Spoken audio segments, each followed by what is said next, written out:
Hello friends, welcome to my YouTube channel KL study friends. MP वर्ग 2 CDP की ये हमारी नेक्स्ट क्लास है, क्लास नंबर 4। और इस क्लास में हम पढ़ने वाले हमारे विकास को प्रभावित करने वाले कारक, ठीक है, जो कि आपका सिलेबस में दूसरा ही टॉपिक दिया गया है। तो हमने इससे पहले 3 क्लासें ले ली हैं आपकी, जिसमें आपको बेसिक से सारी जानकारी दी है कि आपके बाल विकास का जो उदय है वो कैसे हुआ। मनोविज्ञान से ही हमने स्टार्ट किया था। इसके बाद हमने बाल विकास के प्रमुख जो आयाम है, शारीरिक विकास, मानसिक विकास और जितने भी आपके विकास के आयाम होते हैं सारे अच्छे तरीके से डिस्कस कर लिए हैं। और बाल विकास के सिद्धांत क्लास नंबर 3 में हमने पढ़ लिए हैं, ठीक है। तो आप सारी क्लासों को एक बार ज़रूर देख लें, क्योंकि ये क्लासें जो हैं एक दूसरे से जुड़ी हुई होती हैं। जब आपको बेसिक जानकारी होगी तो आप आगे की क्लासों को आसानी से समझ पाएंगे, ठीक है। तो आज की क्लास में हम पढ़ेंगे विकास और इसको प्रभावित करने वाले कारक कौन कौन से हैं। तो वैसे ये पढ़ने वाला टॉपिक नहीं है, आप एक बार यदि इसे समझ लेते हैं तो आप आसानी से किसी भी क्वेश्चन का आंसर दे देंगे, विकास को प्रभावित करने वाले कारक से जो भी क्वेश्चन बनते हैं।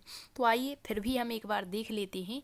तो सबसे पहले बालक जब माँ के गर्भ में आता है, मतलब जब बालक का गर्भ धारण होता है, जब बालक माँ के गर्भ में आता है तभी से बालक में वृद्धि और विकास को विभिन्न आंतरिक कारक।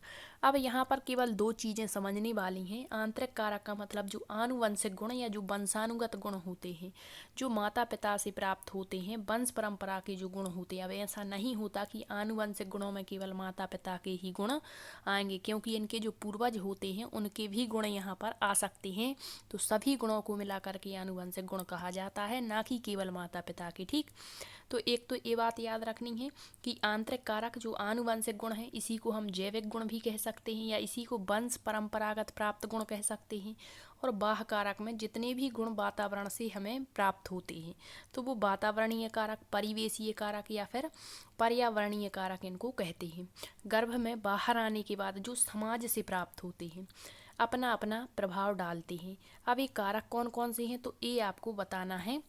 जैसे आनुवंशिक गुण हो गए, तो आनुवंशिक गुणों में जैसे कह दिया कि जो माता पिता का रंग रूप कह दिया, ठीक है, क्या कह दिया, रंग रूप, तो ये भी आपका प्रभाव डालेगा। इसके बाद कह दिया बुद्धि, मतलब उच्च बुद्धि लब्धि वाले माता पिता की संतान उच्च बुद्धि लब्धि की होंगी, निम्न बुद्धि वाले माता पिता की संतान निम्न बुद्धि की होंगी। ये बात अलग है कि इसके लिए जो नियम बनाए गए थे, जैसे एक समानता का और असमानता का, जिसे प्रत्यागमन का नियम कहते हैं, तो वो जब हम वंशानुक्रम और वातावरण पढ़ेंगे वहाँ पर अच्छे से देख लेंगे। अभी बस याद रखेंगे आनुवंशिक गुणों में जो माता पिता से प्राप्त और वातावरणीय गुणों में आपके जो समाज से प्राप्त होते हैं। अब ये कौन कौन से होते हैं और कैसे प्रभावित करते हैं ये आपको जानना है, ठीक। तो सबसे पहले वंशानुक्रम या जैविकीय कारक जिसे कहते हैं, ये कैसे बालक के विकास को प्रभावित करता है। तो बालक के विकास को प्रभावित करने वाला यह प्रमुख कारक है। और ऐसा कभी नहीं होगा कि ऑप्शन में ऐसा ऑप्शन जैसे क्वेश्चन पूछ लिया कि बालक के विकास को प्रभावित करता है, ऑप्शन फर्स्ट दे दिया केवल वंशानुक्रम, दूसरा ऑप्शन दे दिया केवल वातावरण, तीसरा दे दिया आपका वंशानुक्रम एवं वातावरण। तो जितना प्रभावित आपका वंशानुक्रम करता है बालक के विकास को, उतना ही आपका वातावरण, क्योंकि ये एक दूसरे के पूरक माने जाते हैं, ठीक है। तो केवल वाले ऑप्शन कभी सही नहीं होंगे। तो यह एक प्रमुख कारक है किसको, बालक के विकास को प्रभावित करने वाला। अपने पूर्वजों, अब यहाँ पर दादा दादी या जो भी पूर्वज होंगे वो हो सकते हैं। माता पिता से गर्भाधान के समय बालक को जो गुण प्राप्त होते हैं उसे वंशानुक्रम या आनुवंशिकता, हेरिडिटी कहते हैं। प्रायः देखा जाता है कि जिसके माता पिता लंबे हैं उनकी संतानें लंबी होंगी, बौने माता पिता की संतानें बौनी होंगी। तो बताइए इसको कौन सा कारक प्रभावित कर रहा है, वंशानुक्रम संबंधी कारक, ठीक। नेक्स्ट है आपका वातावरणीय कारक या इसी को परिवेशीय कारक कहते हैं। तो व्यक्ति के चारों ओर जो कुछ भी वह उसके वातावरण देख पाता है वो वातावरण है। और बालक जिस परिवेश में रहता है या निवास करता है, वहाँ का संपूर्ण वातावरण बालक को प्रभावित करता है, ठीक है। अब कहीं की बोली अच्छी है तो वहाँ का जो माहौल है वो अच्छा होगा, ठीक है, तो बालक अच्छे से बोलेगा। लेकिन कहीं कहीं का जो परिवेश है, थोड़ी सी लैंग्वेज जो है बुंदेलखंड टाइप की होगी, ठीक है, तो वो वैसी भाषा।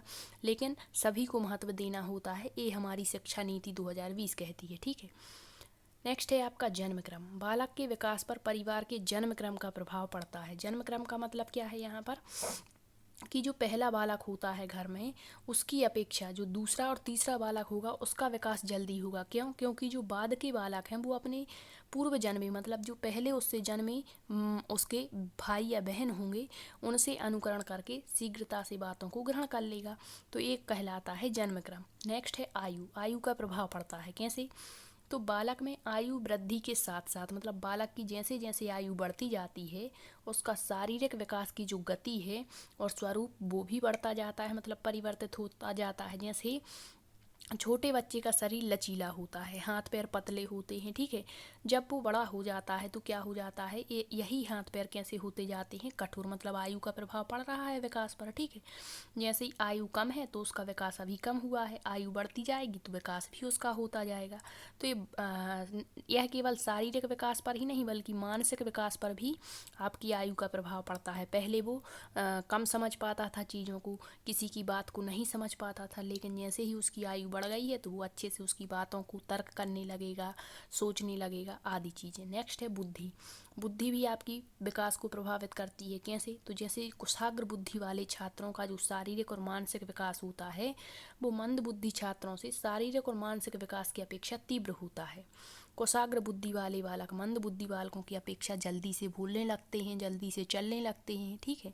तो ये बुद्धि का भी प्रभाव आपके विकास पर पड़ता है। नेक्स्ट अंतःस्रावी ग्रंथियाँ। तो बालक के शरीर में अनेक अंतःस्रावी ग्रंथियाँ होती हैं, जैसे पीयूष ग्रंथि हो गई आपकी, ठीक है, थायराइड ग्रंथि हो गई, पैराथायराइड ग्रंथि हो गई। तो जिनमें से विशेष प्रकार के रस का स्त्राव होता है इन ग्रंथियों से और यही रस बालक के विकास को प्रभावित करते हैं। यदि किसी किसी व्यक्ति में क्या होता है कि जो ग्रंथियां हैं वो सही से इस रस का ठीक स्राव नहीं कर पाती हैं तो उसका जो विकास है वो अवरुद्ध हो जाता है, उसको कई तरीके के रोग धोग उत्पन्न हो जाते हैं।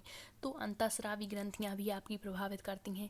अब ऑप्शन में यदि कह दिया कि बताइए विकास को कौन सा एक कारक प्रभावित नहीं करता और वहाँ पर ए ऑप्शन ना दे करके ऐसा लिखा है कि थायराइड ग्रंथि, तो आपको सही मान लेना है क्योंकि इसमें सभी ग्रंथियाँ आ जाती हैं, ठीक। नेक्स्ट है खेल एवं व्यायाम। तो ये भी आपके विकास को प्रभावित करती हैं क्योंकि जो नियमित खेल और व्यायाम होता है इससे बालक का जो शरीर है वो हष्ट पुष्ट रहता है, चंचलता उसमें बनी रहती है और जब वो एक कार्य नहीं कर पाता तो उसके अंदर एक क्या निराशा टाइप की उत्पन्न हो जाती है, ठीक है। तो यही होता है कि जो खेल और व्यायाम है वो विकास को प्रभावित कर रहे हैं, अर्थात इससे उसका जो मस्तिष्क है वो स्वस्थ बना रहता है। कहते हैं ना कि स्वस्थ शरीर में ही स्वस्थ मस्तिष्क का वास होता है। नेक्स्ट है आपका लिंग। तो जो आपका जेंडर है वो भी आपके विकास को प्रभावित करता है कैसे? बालक की शारीरिक और मानसिक विकास में लिंग भेद का प्रभाव पड़ता है। कैसे पड़ता है कि जन्म के समय बालकों का आकार बड़ा होता है किंतु बाद में बालिकाओं का शारीरिक विकास जो है वो तीव्र गति से होता है। तो जन्म के समय तो बालक बड़े होते हैं, ठीक है, लेकिन कुछ समय के बाद जो बालिकाएं हैं वो बालकों से बड़ी हो जाती हैं, मतलब जल्दी उनका विकास हो जाता है। इसी कारण बालिकाओं में मानसिक और जो यौन परिपक्वता है वो बालकों से पहले आ जाती है। तो इस पर किसका प्रभाव पड़ रहा है? आपके लिंग का, जेंडर का, ठीक। अब एक क्वेश्चन यहाँ से बनता है, ऑप्शन में देते हैं आपसे कि लिंग डैश संरचना है, वहाँ देते हैं सामाजिक संरचना है, आपकी बौद्धिक संरचना है। तो जब हम लिंग भेद पढ़ेंगे, रूढ़िबद्ध धारणाएं पढ़ेंगे, वहाँ पर इन चीज़ों को देख लेंगे, ठीक है। नेक्स्ट है आपका पोषण और कुपोषण का भी बालक के विकास पर प्रभाव पड़ता है। कैसे पड़ता है? तो जो आपका पोषण होता है और एक होता है आपका कुपोषण, ठीक है। तो न्यूट्रिशन एंड मेल्ट्रेशन का कहते हैं। तो जब बालक संतुलित भोजन प्राप्त करता है तो उसको सारे पोषक तत्व प्राप्त होते हैं और जब उसको सारे पोषक तत्व प्राप्त हो जाते हैं तो वो बालक के शारीरिक विकास में सहायक होते हैं, अच्छे से उसका शारीरिक विकास होगा और जब शारीरिक विकास अच्छा होगा तो उसकी गति, मन की गति, मतलब जो मानसिक क्षमताएं हैं, अच्छे से सोच पाएगा, तर्क कर पाएगा, समस्या का समाधान। तो जो पोषण है सही तरीके से यदि उसको पोषण प्राप्त हो रहा है तो उसका शारीरिक और मानसिक विकास कैसा, सही तरीके से चलेगा। और जब कुपोषण की स्थिति उत्पन्न हो जाती, मतलब उसको पर्याप्त भोजन या उसमें पोषक तत्व नहीं मिल रहे हैं तो उसका शारीरिक और मानसिक विकास भी कैसा हो जाता है, अवरुद्ध हो जाता है, ठीक है। कुपोषण का कारण होता है उसको जितना भोजन चाहिए वो नहीं मिल पाता, अपर्याप्त भोजन, खराब भोजन, आहार में पोषक तत्वों की कमी, आर्थिक स्थिति ठीक नहीं होती तो उसको भोजन जो है सही तरीके से नहीं मिलता, अत्यधिक कार्य होते हैं, परिवार की कई स्थितियां होती हैं तो ये कुपोषण का कारण बन जाते हैं, ठीक है। तो पोषण और कुपोषण भी आपके बालक के विकास को प्रभावित करते हैं। नेक्स्ट है रोग एवं चोट का प्रभाव। मतलब जब भी कभी बच्चों को रोग या चोट लग जाती है तो ये विकास में बाधा डालते हैं। ठीक है, जैसे लंबी बीमारियों एवं गंभीर चोट के कारण बालक का विकास अवरुद्ध हो जाता है। नेक्स्ट है आपका प्रजाति का प्रभाव। तो इसका कैसे प्रभाव पड़ता है? तो प्रजाति का प्रभाव भी मतलब इसके कारण बालकों के विकास में विभिन्नताएं पाई जाती हैं। ठीक है, प्रजाति का प्रभाव मतलब अलग अलग प्रजातियों में अलग अलग आपकी जो है विभिन्नताएं देखने को मिलती हैं, तो इसका भी आपकी विकास पर प्रभाव पड़ता है। ठीक है, नेक्स्ट है शुद्ध वायु एवं प्रकाश। इसका भी आपके विकास पर प्रभाव पड़ता है। कैसे? शुद्ध वायु और प्रकाश नहीं मिलता है तो बालक अनेक रोगों का शिकार बन जाता है, और जैसे ही शिकार बनता है तो उसका जो है प्रभाव आपके विकास पर पड़ता है, विकास अवरुद्ध होने लगता है। तथा जहाँ शुद्ध वायु और अच्छी वायु प्रकाश मिलता रहता है वहाँ बालक के विकास जो है वो अच्छे तरीके से होता रहता है। ठीक है, तो ये जो है आपके प्रमुख कारक माने गए हैं किसके? वृद्धि और विकास को प्रभावित करने के। अब यहाँ पर आपको बताना है, जैसे पूछ लिया आपका कि जो हमने अभी पढ़ा कि एक तो होते हैं आपके वंशानुगत लक्षण। ठीक है, मतलब जो आपके विकास को प्रभावित करते और एक होते हैं आनुवंशिक। तो जैसे यहाँ अंतःस्रावी ग्रंथियाँ दी हैं तो ये किस में आएंगी? आपके वंशानुगत लक्षणों में आएंगी। जैसे खेल और व्यायाम तो ये किस में आएगा? आपका तो वातावरण में। तो यहाँ केवल वातावरण का मतलब ये नहीं कि केवल आपके परिवेश का ही वातावरण, यहाँ सारा वातावरण आ जाएगा। जैसे आपका विद्यालय का या स्कूली वातावरण। ठीक है, यदि आप कॉलेज जाते हैं तो कॉलेज का वातावरण, जैसे आप किसी संस्थान को जाते हैं तो संस्थानों का वातावरण, मंदिर का वातावरण, घरों का वातावरण, तो सारा वातावरण यहाँ आ जाएगा। ठीक है, इसी तरह से वंशानुक्रम में आपके माता पिता के ही नहीं बल्कि अन्य पूर्वजों के भी गुण आ जाते हैं। ठीक है, तो ये सारी जो चीज़ें हैं वो बालक के विकास को प्रभावित करती हैं। तो एक छोटा सा टॉपिक आपका दिया गया था कि विकास को प्रभावित करने वाले कारक। तो आई होप आपको ये कारक अच्छे से समझ में आ चुके होंगे। तो यहाँ पर हमारे 3 टॉपिक खत्म होते हैं। एक तो बाल विकास की अवधारणा, अब यहाँ दिया है इसका अधिगम से संबंध। तो जब हम अधिगम वाला टॉपिक पढ़ेंगे तो वहाँ अधिगम को अच्छे से देख लेंगे। अभी हमने पढ़ा बाल विकास की अवधारणा। ठीक है, इसमें वृद्धि और विकास क्या होते हैं और इसके हमने साथ ही साथ में क्वेश्चन भी लगा लिए हैं। तो आपको ये तीनों टॉपिक अच्छे से क्लियर हो चुके होंगे। अब हमारा जो नेक्स्ट टॉपिक है बालक का मानसिक स्वास्थ्य और व्यवहार संबंधी समस्याएं। तो इसे पढ़ने से पहले हम थोड़ी सी जो आपका बाल विकास दिया है उसकी अवस्थाएं आपको बता देंगे, क्योंकि वहाँ से आपका 1 से 2 क्वेश्चन बन जाते हैं आपकी शैशव अवस्था, बाल्यावस्था, किशोर अवस्था से। ठीक है, ये तीनों ही अवस्थाएं हमें पढ़नी होती हैं। प्रौढ़ अवस्था का जिक्र हमारे सिलेबस में वैसे अवस्थाएं नहीं दी गई हैं, लेकिन जो बाल विकास है उसी के अंतर्गत ये चीज़ें आती हैं, तो पढ़ना ज़रूरी है क्योंकि क्वेश्चन आपका कहीं से भी बन सकता है। और कभी कभी आपको बता दें कि जो क्लासें हैं उनका नोटिफिकेशन आप तक नहीं पहुंच पाता है, तो आप प्लेलिस्ट को चेक करते रहें, क्योंकि डेली क्लासें यहाँ पर हम अपलोड कर देते हैं।